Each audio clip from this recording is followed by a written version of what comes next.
कल्पना कीजिए ऐसी स्थिति की जब आप बैंक में जाएं और अपने अकाउंट से 500 रुपये निकालने की कोशिश करें और बैंक मना कर दे या कहते हुए कि आप 300 रुपये से ज़्यादा नहीं निकाल सकते। कैसा लगेगा आपको उस समय? खैर, इसे छोड़िए, आगे बढ़ते हैं।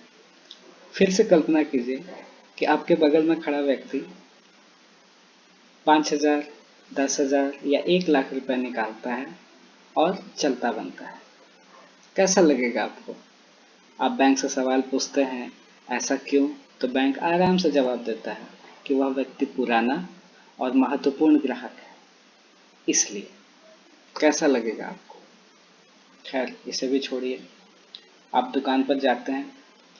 2 महीने पहले उस चावल की कीमत थी 50 रुपये किलो, जो कि पिछले महीने 100 रुपये किलो हो गई और इस महीने 200 रुपये किलो हो गई। कहने के लिए तो आप रोजगार हैं, आपके पास एक रोजगार है, लेकिन बेतहाशा कीमत, बढ़ती हुई महंगाई और आपकी जस की तस वेतन, कमाई, कैसा लगेगा आपको इस स्थिति में? अगर आप बेरोजगार हैं तो कल्पना करने की हिम्मत भी मत कीजिएगा। खैर, इसे छोड़ते हैं। एक और कल्पना कीजिए कि आप सड़कों पर जाते हैं, वहाँ पर कूड़े का अंबार लगा है। सरकार अपने हाथ खड़े कर देती है यह कहते हुए कि उसके पास पैसे नहीं है और कोई व्यवस्था नहीं है इन कूड़ों का निष्पादन करने के लिए।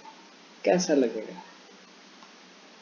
फिर से कल्पना कीजिए कि आपके हर एक वाक्य बोलने पर व्हाट्सएप में पैसे लगेंगे, टैक्स लगेगा। कैसा लगेगा आपको? कल्पना कीजिए कि आप 1 रुपये कमाते हों, लेकिन उससे पहले ही 1.5 रुपये का कर्ज आपके सामने मुंह पा कर खड़ा है। कैसा लगेगा? फिर से कल्पना कीजिए कि आप ज़रूरतों का सामान बाहर से मंगवाते हों, लेकिन अब बाहर से मंगवाने के लिए आपके पास पैसे नहीं बचे। खैर, इन सब कल्पनाओं की बात छोड़ते हैं, लेबनान पर जाते हैं। लेबनान में आज की तारीख में ये सारी कल्पनाएं हकीकत हैं। ऐसा क्यों? वहाँ की 99% जनता को ये सारी कल्पनाएं हकीकत में भुगतनी पड़ रही हैं। ऐसा क्यों? और ये सब हुआ क्यों? क्योंकि बाकी बची 1% जनता का एकाधिपत्य वहाँ की 50% से अधिक संपदाओं पर है। पिछले 2-3 दशकों से लेबनान गलत आर्थिक नीतियों का भुक्तभोगी रहा है। ये तो भला हो लेबनान के प्रवासियों का, जिन्होंने किसी तरीके से वहाँ की आर्थिक स्थिति को संभाले रखा था। पर कब तक? शुरुआत 2015 में कूड़े के निष्पादन को लेकर तो हो ही चुकी थी। पिछले साल जब टैक्स बढ़ाए गए और उसमें व्हाट्सएप पर भी टैक्स लगाने की सरकार ने घोषणा की, तो वहाँ के युवकों ने तो मना ही कर दिया। वहाँ के बेरोजगार, जो कि 25% से अधिक बेरोजगारी दर है वहाँ पर, लोग सड़कों पर आ गए। स्थिति काफ़ी गंभीर है, आप सोच भी नहीं सकते। जुलाई में लोगों के मुंह से निवाला तक छीना जा रहा है। महंगाई इस कदर बढ़ चुकी है, लोगों के पास पैसे इस कदर ख़त्म हो चुके हैं।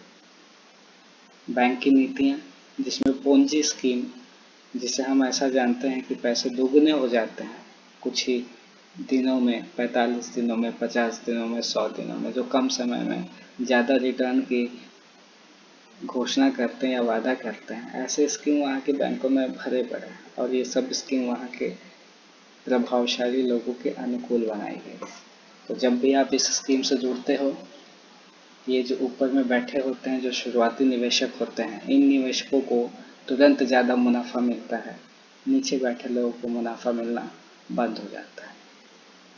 पहला उदाहरण जो दिया गया था कि आप 500 रुपये तक नहीं निकाल सकते और अगला बंदा 1,00,000 रुपये तक निकाल सकता है, ये इसी स्कीम का नतीजा है। आगे क्या कहा जाए? ऐसी ऐसी ढेरों नीतियाँ वहाँ पे बनी हैं जो कि वहाँ के सरकार, वहाँ के प्रभावशाली लोग अपने तरफ मोड़ने में सफल रहे, लेकिन ये कब तक होता है? समय आ गया है शायद जुलाई का ये दौर, जो कि पिछले साल अक्टूबर से शुरू हुआ था। अक्टूबर 2019 जिसे लोग अक्टूबर क्रांति के नाम से भी वहाँ के लोग बोला करते हैं लेबनान में। जुलाई 2020 में तो स्थिति और भी खराब हो गई, जब यहाँ पर कोविड-19 का भी संकट पड़ा हुआ है और आपके पास बेसिक ज़रूरतें, बुनियादी सुविधाएं आपके पास से छीनी जा रही हैं, ख़त्म हो जा रही हैं, और इसके बारे में सरकार भी हाथ खड़े कर चुकी है, ये घोषणा कर चुकी है उनके बस में अब कुछ भी नहीं है। आगे क्या होने वाला है, इस बात का कल्पना करना भी बहुत ही भयावह स्थिति है, बहुत ही भयावह।